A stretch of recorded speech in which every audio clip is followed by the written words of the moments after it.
2024 special commission meeting to order.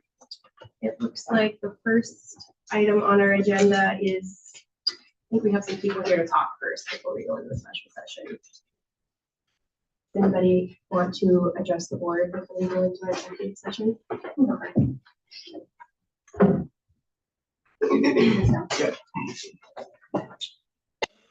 Excuse me, I'm recovering from a cold a little bit. Chairman Hagman, members of the commission, my name is Kelly Hutton. I am the court administrator for the northeast part of the state. I cover 13 counties, 2 judicial districts, one of which is housed right here. So I work across the street in the building over there. Judge Hager, who is the presiding judge, had a jury trial and some things going on this morning, so he couldn't join me today. But to give you an idea, I'm responsible for court operations for counties which encompass all administrative duties outside of judicial determinations. So I work with all of our sheriff's office in those 13 counties and have an idea of our needs for jailhouse use. And Sean Peterson is here as well. He is our juvenile court director, so he has some information for you regarding the YAC and some statistics there. I brought some information with me just to kind of give you kind of an impact and hopefully answer any court-related questions that you may have in making your decisions. So the first page there is our case filings for Grand Forks County from 2015 through 2024. As you can see, cases aren't going down. We had a boost during the pandemic. As you all know, a lot of people suffered a lot of mental health crises during that time, and that has a direct impact on criminal caseload, divorces, protection orders. So that kind of just gives you a breakdown overall and maybe reflects some of the decreases from 2020 to the present. Our judges carry one of the busiest caseloads per capita in the nation. They are general jurisdiction, so they handle all case types. So they are exceptionally busy, and we work very closely with our justice partners, such as the Sheriff's Office and the Correctional Center and Probation. So what Judge Hager has been doing over time is he reviews the population at the jail. The last analysis he did was January 31st, which is the second page in your handout. At that time, there were 211 inmates, 41 were serving time, so there were 170 that were on some other form of hold. I'm not going to go through all of the numbers, but if you get to the bottom part, there were 135 Grand Forks County specific holds, and then it breaks it down on what crimes and what reasons that they were there. We have obviously a drug issue in our community, so any of those drug holds are those who are delivering drugs in our community and should be in the correctional center, and the same with the personal crimes and public crimes. Our judges do our best under what is on the next page, Rule 46, to release as many people as they can so they can obtain services in our community for rehabilitation. But if you look at section 3, which starts on page 2 of that section, it talks about the release condition factors. And really what the judges are looking at are public safety concern and risk to reoffend when they're out pending their charges. During the pandemic, our court worked really closely with the Sheriff's Office, the jail, Ms. Wamsted's office, and the public defenders to try to create a new bond schedule that would alleviate some of our population concerns at the jail. So that is your next handout. Is the bond order for this district, and then it goes into what that specifically is under the Appendix A, and that breaks it down by charges, who's released, what the bond is. So that allows our jail, without having to have people wait for an appearance for our judge, or wait for an appearance with our judge, that they can be released on various bonds. During the pandemic, we had a lot of people in our jail, and they had to have separate cells and be separate. So everybody was getting together regularly to review this. At one point, the bond order got a little bit too lax, and Sheriff Schneider came and he indicated, we're doing a lot of catch and release and then catch again. So the judges re-looked at it, and this has been our standing order that since 2023. And if you look through it, it's really holding a lot of our more severe offenses with the bond, and then they do come and appear before the court for a formal bond review. And if anybody for any reason is languishing there when they shouldn't be, they're eligible to come back before the court. So I wanted to give you that information. If you are looking at any of our national data, statewide data, we actually have a fairly low incarceration rate. And from what I keep hearing is we're busting at our seams still. So the judges have gone through and we redid how our scheduling was done, when people were able to get in for their trials, how they were backed up. We now have pretrial services in this area that also allows people to be released and obtain those services that they need to be rehabilitated. We do a lot of remote hearings. The jail for the longest time, as long as I've been with court 18 years, have done remote appearances. So we're not transporting individuals back and forth. Judges give electronic home monitoring in lieu of jail time to try to alleviate some of the population. And the state attorney has also been issuing summonses instead of warrants, which also alleviates the population.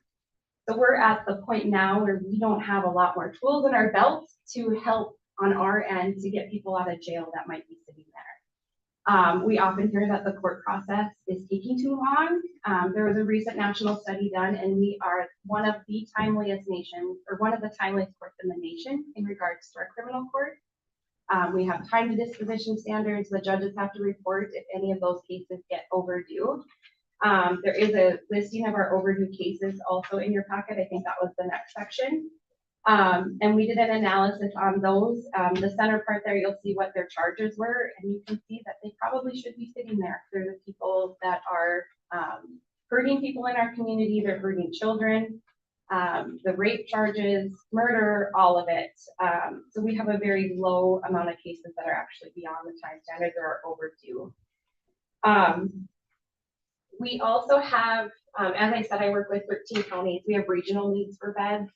You all are probably well aware that Grafton, Walsh County is creating a new jail. They don't have a facility right now that they can house female population.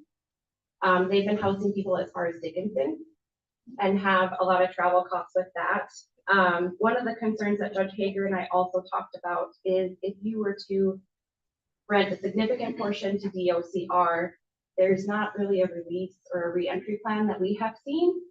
So you have to think about those individuals coming back into our community, reoffending, what social services we're going to need, housing services, all of those things. So if there's a plan, that's great, because we could maybe help some of them in our community, but the likeliness to reoffend is also there, and then they're going to be right back in the jail. So I can answer any questions based on that. I'll be here for a bit if something else comes up. But like I said, Sean Peterson is here too to talk more on the youth side. I got some questions. First of all, I'm a 1 out of 5. I can tell you what the plan is from my point of view for the state. The state's going to put them on a bus and send them back to where they came from and release them there. So they're not going to be here. So you can alleviate all that. Okay. That's my 1 vote. I think I'm going to get 2 more to support that. My question on it, you have total on this page here. Yes, sir. This page here, I'm looking at. You have total inmates 211, serving time through August minus 41. What does that mean? Those are people that are sentenced to local time. So if you are sentenced to less than a year, you serve it locally in your local jail. If you go a year and a day, you are shipped off to DOCR. Okay, so let's just go with the 211 number. Yep. And we have to keep the city people.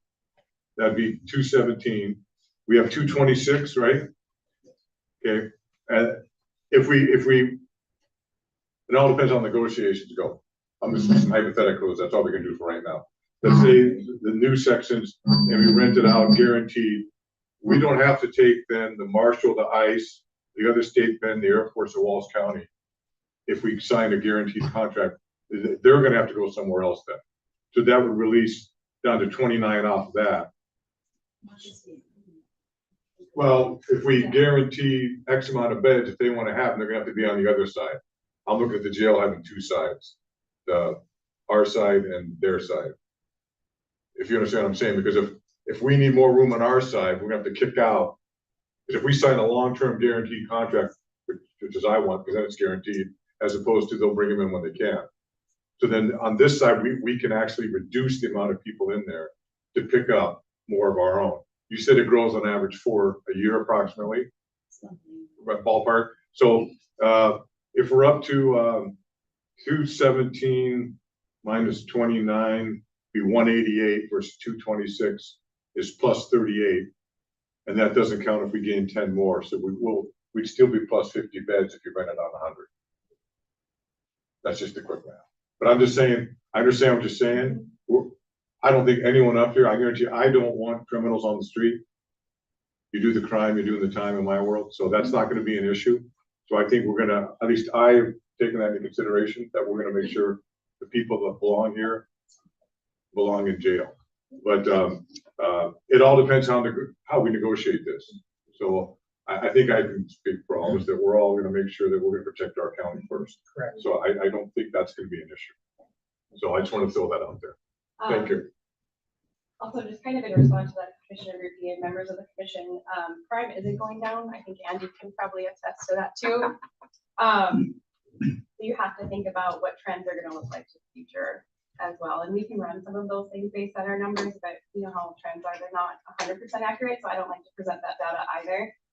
I think we're also going to see a change in our bond schedule in the future to hold more individuals based on what we're seeing as a result of recidivism in our community. So a concern that we've had and that is kind of across the area is if the judge orders somebody to be detained, I don't want you all to have to incur transport costs for them to be over somewhere else because we see an influx either. So. Thank you. Thank you, Madam Chair. Any other comments? Thank you.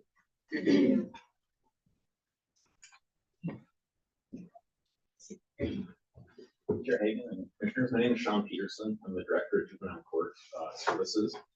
So just down the hall here on the 6th floor. You guys are good neighbors for us. I worked for the juvenile courts for 28 years. So I was a probation officer and now I'm in the administrative side. So like Ms. Hutton, I worked with 13 counties in Northeast North Dakota. So Devils Lake, we have a juvenile court office. Here in Grand Forks, we have a juvenile court office. We cover all 13 counties from there. So I just wanted to talk today a little bit about obviously, I'm going to speak in support of the youth facility moving to the new facility. I think there's a lot of reasons for that, but I wanted to give you kind of the court's perspective of working with kids that are in detention, and then obviously I can answer any questions that you all might have. So just the first thing in regards to juvenile detention is obviously just the need for public safety. The last year, we've had a juvenile commit a murder, gross sexual imposition by force or threat of force. We have 3 juveniles charged with attempted murder right now. And so obviously in all my time here, it had been about 15 years since we had a kid transferred to the adult court. And now in the last year, we have potentially 5 cases that are going to happen. So we're seeing an increase in violent crimes. So just that need for juvenile detention space in general is there, unfortunately. We've seen an increase in detention placements at the Grand Forks Youth Assessment Center in the past 3 years. In 2022, there was 87, and then it went to 124 and now 133 last year. And this does not count the federal people of old. Robin can report on those folks or any Department of Corrections kids that are there for in a treatment bed scenario. But I'm talking about kids in Grand Forks County or the surrounding counties in North Dakota who get charged with an offense by law enforcement brought to detention. So that number of kids who had to go to detention has increased significantly the last few years. And when we take a look at the numbers, I don't think it's the Grand Forks County cases that are rising. It's been the assessment center's been serving more of the kids in the Northeast region. Ramsey County, Walsh County, Pembina County, Cavalier County, Denison County. None of those places have a juvenile facility. And so when law enforcement there cites a juvenile, arrests a juvenile, and they can't release them home, they're on the phone calling the detention centers around the state to see if any. Grand Forks has a detention center. Minot has a juvenile detention center. Moorhead in Clay County, Minnesota serves Cass County and Wahpeton, all the way up to Jamestown area. And then Youth Correctional Center in Mandan, North Dakota. Youth Correctional Center needs to be thought about in 2 ways. Their primary service purpose is long-term treatment of the most high-risk kids in the state of North Dakota. They just have a few beds for the pretrial detention that they utilize for law enforcement, in Bismarck, Dickinson areas in the Southwest that may need to bring a kid into detention. But it's very, very few beds that they utilize for that purpose. So as I was talking about, the counties in the Northeast region here, I think have started utilizing the local assessment center here. And Robin can speak if I'm saying this wrong, but I believe they're paying $225 a day and they pay their bills. So that just shows there's a demand or a need for these detention beds. Second thing I want to talk about is, how the new facility would better serve youth, law enforcement, as well as the youth assessment center staff themselves. There's an assessment center model that the other three facilities in North Dakota don't have. And what that is they've got, here locally, we have juvenile detention, which is secure for kids that are cited with a delinquent offense. And they score a high enough criteria that they need to be in secure detention. Then there's an attendant care piece where that's non-secure. Kids that are cited with a delinquent offense, but for some reason law enforcement can't safely release them home to their parents, they can go into this attendant care facility while the plan is being figured out to get the kid back home. And that's very short term. Usually that's 24 to at longest 96-hour time period. And then there's now certified shelter care. And Ms. Knudsen would know more than I about certified shelter care, but kids that are children in need of protection, maybe kids that are in foster care that need a place, children in need of services, so maybe could be a real chronic runaway that's in danger. There are ways that they can be authorized to be into certified shelter care. And that, I believe, reimbursement is about $535 a day from the state to the local facility. So those are all a part of one place here at the Youth Assessment Center. And I think that makes Grand Forks as a facility stand out above all the other three. Law enforcement, they arrest a juvenile for vandalism and they can't release them home. They can come right down to the assessment center and get the kids screened. If they qualify for detention, they go to detention. If they don't qualify for detention, but they can't go home, they can go into the attendant care side of the facility. Law enforcement can get right back on patrol, which is where they want to be. They don't want to be sitting back at the office with the kid trying to figure out a plan. They got somewhere with the youth assessment center here that they can take it. So that's just something for me that really makes Grand Forks' facility stand out amongst the other three facilities. Possibility for contracts. Again, I work with those counties in the Northeast region, Ramsey County, Benson County, Walsh County, and we've had kids commit serious offenses out there. And this isn't Grand Forks County's responsibility, of course, but I'm just telling you that need is out there. They've had warrants from the district court judges in Devils Lake where law enforcement finds the kid. They call all four facilities because they don't have a contract and they don't have their own facility and nobody has space. They've had to just turn and let those people go. And so, that's not a good situation. And so I believe, I can't speak for these other counties, but I believe there would be interest by some of them to possibly enter into contracts to pay an amount to have a guaranteed bed, at the center, and whether they're using it or not. There's different ways that contracts can be done. And so I think there's some potential there for contracting with some counties in the northeast part of the state, which could be a potential revenue source. Attempts to reduce the use of detention. The courts work hard at, and the state has put a lot of effort into making sure kids who don't need to be in detention aren't there. And so North Dakota has now instituted what's called a detention screening tool. So law enforcement is required when they're thinking of they arrest a kid for burglary, they want to put them in the detention center, they have to score out this tool. And if they don't score high enough, then they can't go into detention. They have to, unless they're law enforcement can do an override if they're a flight risk, if they're public safety danger. Law enforcement has the ultimate say to be able to override that tool, but it helps prevent some of the lower risk kids from going into detention. And so that's something that's been very effective. What we've seen is the average length of stays, let's say the average score of kids going into detention has gone up because the right kids are being detained. And then unfortunately, you see the average length of stay go up a little bit because the right kids, the high risk kids are there and they need to stay until their court date. Low risk kids get released right away. Juvenile court, our staff have the authority actually to release juveniles. If Sheriff Schneider's folks bring a kid into detention, if my staff does an assessment and sees that they think they have a safe plan, we can actually release that juvenile without them even seeing a judge. And so we turn around and get a lot of those low risk kids right out of the facility, which of course saves the county there. The juvenile court also, we spend about $1,500 a month on electronic monitoring for kids that are in detention, pre-trial, being held, waiting for court. And so we're able to get several of those kids out of the detention center and we monitor them and pay for that versus them having to stay in detention. So we've been able to reduce some of the kids in that form from being into detention. So, some of the challenges of the current facility, you all know the functionality of that building better than I do. It's a county building. They moved the adults out of there. I believe the new facility will just allow, it'll be just functionally better, being able to have more kids. They'll have to turn away fewer kids from kids that are out in the region, and law enforcement that's trying to bring kids in. And eventually, if detention doesn't, assessment center doesn't move to the new facility now, where are they gonna go? At some point here, they're gonna need a place, because this facility is gonna outrun its course. So it was designed for this.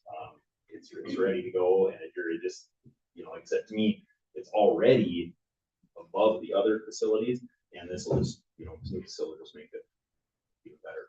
So, can I answer any questions about how the juvenile justice process intersects with kids that are in detention, who needs to be there, why they're there, how we get kids out of there?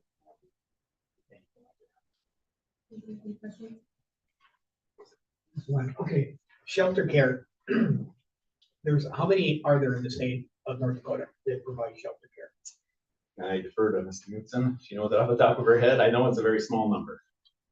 I believe there's 2 or 3. 2 or 3. Yeah, it's here, Minot, and Williston, isn't it? Yeah, here, Minot, and Williston, right? I believe so.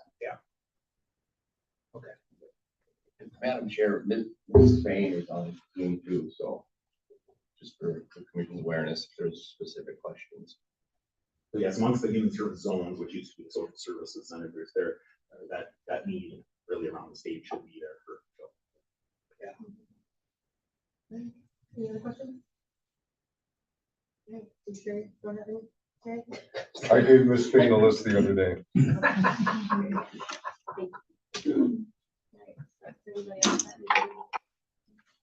I'm gonna cut them. Madam Chair, Hagan, members of the commission, I just wanted to provide a little bit of insight on a couple of questions that Commissioner Bierke had. I have made a couple phone calls out to DOCR, talked to Mr. Brown, because I have questions too. If we're holding people that are sentenced to the state pen and they're here in our community, I have the same concern that probably many of you do. We don't want them in our community. According to Mr. Braun, and there's no contracts to my knowledge that have been written, but he stated that would not be how they would be released. They have a release program, so they wouldn't be cut out the door out of Grand Forks and have a good life, good luck. That's my recollection of what he told. Now, could that change? 100%, that could change. The other thing is, I didn't see the sheet that Ms. Hutton provided, but you were talking about the DOCR folds that are here. So, and I don't need it because I couldn't read it anyways. Too many numbers. But so when an individual is found guilty and sentenced to the Department of Corrections, there's a process. Okay, and that process starts with the judge saying, bang, I agree with the jury, you're found guilty. It goes to the clerks, they process the paperwork. We get a copy of the paperwork. A copy goes to DOCR. It's called a packet. They have to review this packet to make sure that they can admit this person. Once DOCR reviews that, they send an email to my transport coordinator and the transport, and they say, okay, these people are on the docket that we are willing to accept into DOCR at this time. Another conversation that I brought up with Mr. Braun was, couldn't we just shoo them right into the other side if you contracted for the new edition? He said no, because there's an intake process. So the state has programs and facilities, etc. You're not putting the guy that just sold a pound of weed with the guy that just killed his brother. They're going apparently to different locations, different securities. So they bring them out there, they process them in, they tell them the rules and regulations of DOCR, and then they would, from the way I understood it, they would bus these people back to Grand Forks or wherever they needed to be if we contracted with them. So we sentenced somebody, Judge Hager sentenced somebody. We can't just say, go to the other side of the hallway if the contract is there. What would that time frame look at? Well, I would assume, right, big assumption that if they had 70 something beds, that they might not be being held in Mr. Burkholder's facility as long a period of time. I don't know, right? There's just too many unknowns and assumptions that would have to be made there for the length of time we're holding people for DOCR, et cetera. So we worked on the window of getting people sentenced to getting them out there. We've worked on decreasing that time frame. I don't know, Brett, what is that? We're looking at maybe 2 weeks. Yeah, max. we reduced it to So, we're working on, we don't wait for a bus full, which would be 8, right? Like 2 weeks and we only have 4, we're taking 4. So hopefully that clarified some of the questions that you had on the DOCR people that are being held. I think that window would be shortened, right? If they have more people, they're gonna be or more space, they're gonna take people faster at DOCR. Makes sense, right? Just like, Mr. Peterson commented that, they wanna get cops on the road faster, having a one-stop shop. We wanna get on the road faster, they wanna get people into their jail faster, because they don't wanna write us checks either. So, that's all I have. Thanks. Well, just also though, Fargo's opening a new jail, we're opening a new jail, is it Burleigh's opening a new jail? I think, do you know if Burleigh is? It's open, Okay, yeah, and I think they're working on. So there's a lot of staffing. beds gonna be coming up. So we're not the only one. Or sorry, Tammy. Thank you, Tammy. Good morning, Chairman Hagan, members of the commission. I'm Tammy Knudsen. I'm the director of Grand Forks County Human Service Zone. I'm bringing to you and making a request for support of the Youth Assessment Center. And maybe just let me step back and like give you some insight as to how we use this center for the zone. We serve children who have been abused or neglected, who are removed from their home. Or we also have in our zones where we serve children that are in need of services. So these kids are kids that have experienced trauma, have high needs of behaviors, different mental health diagnosis, may have some addiction issues, have high needs that may require parents to have some support. This facility offers that and provides some prevention to placement into foster care. Maybe a child needs and a parent needs a break. Law enforcement or there can be an arrangement for this child to go into this center for a short time. Their needs are met. They're supervised by qualified staff until there can be arrangements made for additional services for that family or for that child to safely return home.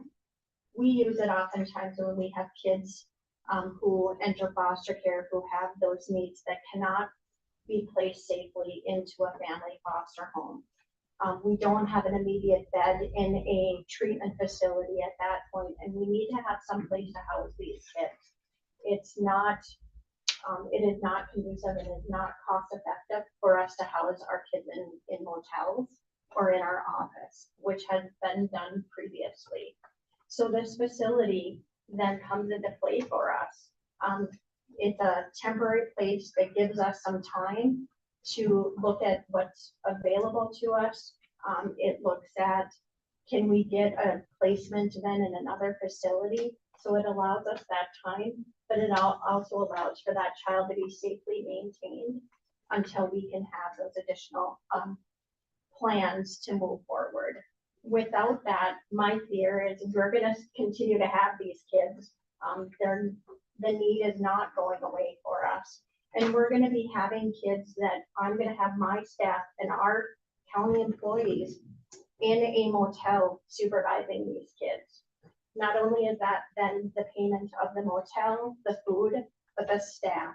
And my staff don't have the training to manage some of these high needs behaviors, emotional dysregulation in a motel for these staff. I believe it would be a safety concern, especially then when we would have a facility like the Youth Assessment Center where those staff have that training and we can have that time to plan and we can make good plans for kids where they're not housed in a motel. That is just one of the examples. We could have them placed in a home in the community that we're trying to put enough safety parameters around that may not be as conducive and as safe. We always look at safety, but we also have to look at what's available to us and what the resources are. So I would just ask your consideration and support for the Youth Assessment Center for the needs of the human service zones across the state As was indicated, we only have 3 of these facilities across, and I believe that this facility is used and is the availability is to be used statewide. With the move to the new facility, it would allow for more beds and more options. I know that we are not the only zone in the state that struggles with placements of some of these high needs children, that we have an obligation for, and our obligation is safety. We also, I believe, have an obligation to parents to provide, and if this facility does provide some of that support to parents to prevent kids from getting into the system. It allows for those breaks for parents, that separation, until we can get in and do some planning, specifically those children in need of services as well. So with that, I would be available for any questions that you may have. I just have one. The use of fun nights in a hotel. Parsing, how many nights in a hotel do you think the county is providing on? Monthly, You know, I know I can speak statewide as well. I know that other areas have had months in a motel. We've provided at least up to 7 to 14 days, have paid community members to remain in the motel with our staff or with the child as well as our own staff. So. Well, I'll have to pick a scab here. All this should have been done before this thing was built. These contracts should have been aligned. All this information, where was this when he went through the process of building the jail in the act? I don't mean to get personal, but I'm just going to state the blunt, logical truth. If all these places are needed and all these beds are needed for what they're discussing, where's all the contracts? Where's the contract? Where's the support from the state? I represent the county taxpayers.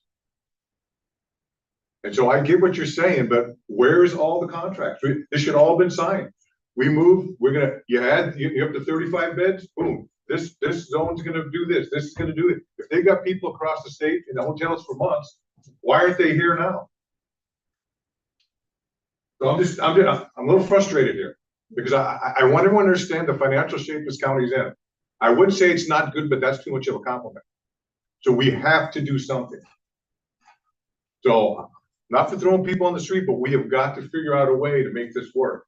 To where if we're taking all these people in from all over, our taxpayers should not be paying for that. We should be lining these contracts up. The state's gonna have to show up. These other zones have to show up. These other counties are gonna show up. And we have to have written contracts to guarantee. Otherwise, we end up on the short stick. And I don't think that's fair to our taxpayers.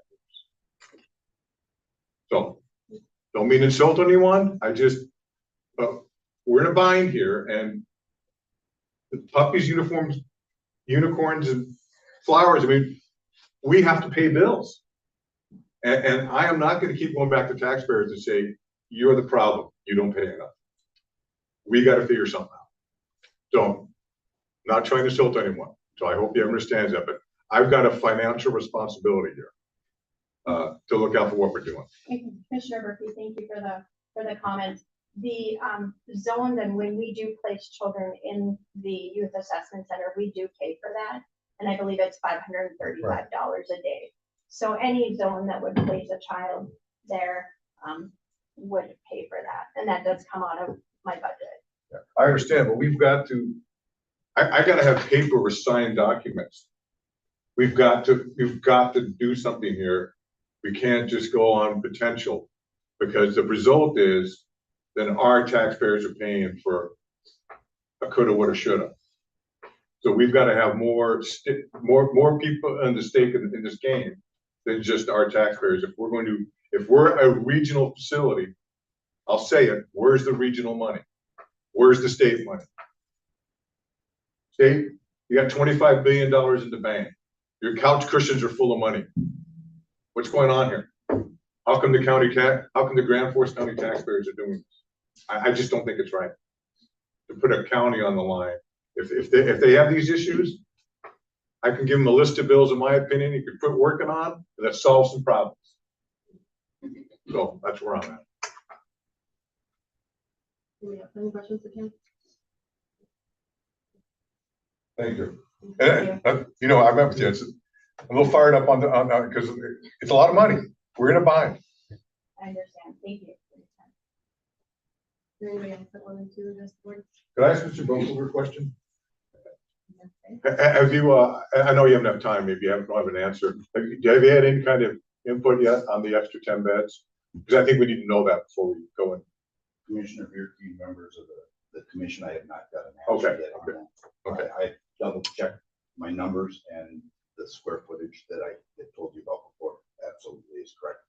The units with 8, designed for 8 by the architect, have more square footage than one that has 12. So you think 10 would be, in your professional opinion, you think you could probably get 10 more out there? Absolutely. Okay, I just want to, because that we need to think about that when we Yes. negotiate among ourselves. Was that 10 more total, right? Yeah, I'd take it from 72 to 82. For some reason, I had 92 in my head, but I, Is that correct? Correct. Yeah, Those additional beds, just for clarification, those are in the adult portion? correct. Correct. Yeah, pod D. Yeah. Or 4, whatever you want to call it. The architect drew it up for 72 beds in our walkthrough of it. We determined that 4 of the units could be redesigned and have more square footage than another one that was designed for 12. And our numbers are to go from 8 to 12 in one of the units, and the other ones, there's 3 of them that have 8, and we could put 10 in there for a total of 4 in the one and 6 in the other 3, for a total of 10 beds, bringing us to 82. Okay, and then for one of the act guys that's here, is it 30, 35? Well, I'm looking for a number. What was that supposed to be?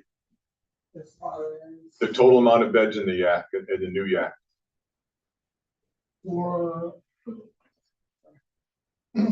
I don't know how the states, what they're gonna, I mean, just, Commissioners, are you talking about just for our secure area? they're just the or total for everything. For everything, it would be 32, Okay, thereabouts. okay, I'm gonna just go through. Just off my Okay, head. right, okay, all right, thank you. Just wanna make sure we all have the same numbers when we talk. You have something to say? Robin's got it. Yeah, it's 30 total beds, 16 in the secure detention and 14 on the non-secure side. Thank you.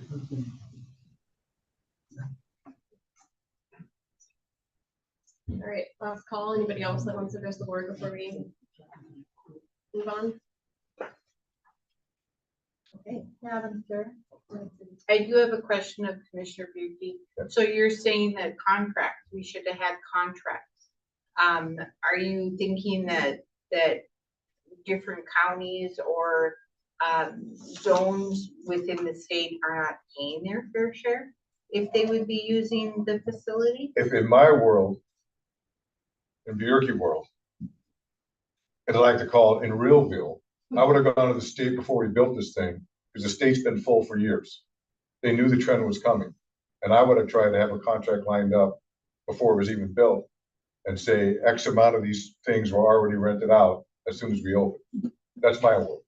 With this youth assessment center, before we built the thing, if we're gonna be a regional thing, then we gotta get the regional people in, and the state's gotta get in. And we got, and we don't have to rent the whole thing, we've gotta have a little idea of some cash flow to help pay for it.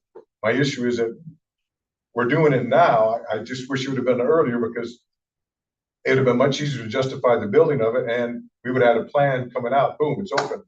These people are gonna start coming in here. So that's my issue, is that I think we could have, now we got kind of a hornet's nest going, and I think we could have prevented the hornet's nest. That's my world. Which, as my wife says, sometimes I'm by myself on my world. I did it. I think the contracts will come. Yeah. You know, it's kind of like the Field of Dreams, build it and they will come. And I don't think that's gonna be a problem.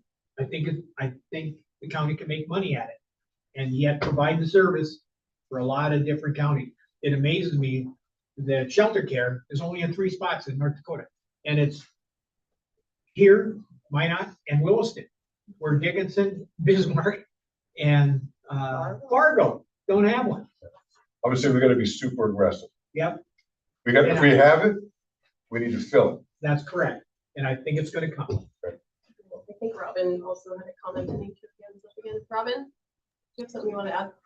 Yes, thank you. Members of the commission, as far as the contracts go, as Mr. Peterson had stated, our numbers in Grand Forks are going up. So with only 16 secure side beds, it is hard to create contracts with other agencies because then that will limit how many beds we have for our local juveniles. I do know that Devil's Lake is extremely interested in a contract. They've been discussing it for a while, and we're just kind of waiting to see when we would be opening before we had that meeting to get that lined up.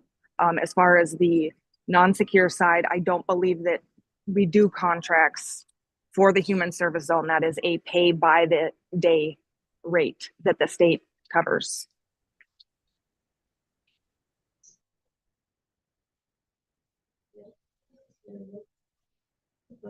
Move on. Yeah, okay. Yeah.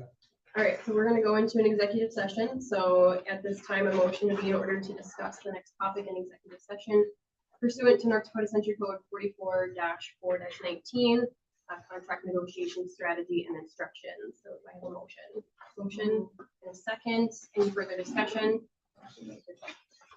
Sorry. City there, I'm sorry. Who made the motion?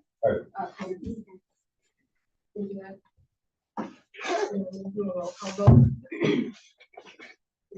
Here. Aye. Yes. Here. Aye. Motion carried unanimously. All right, we'll now ask the members of the public who are attending the meeting to leave the room. We anticipate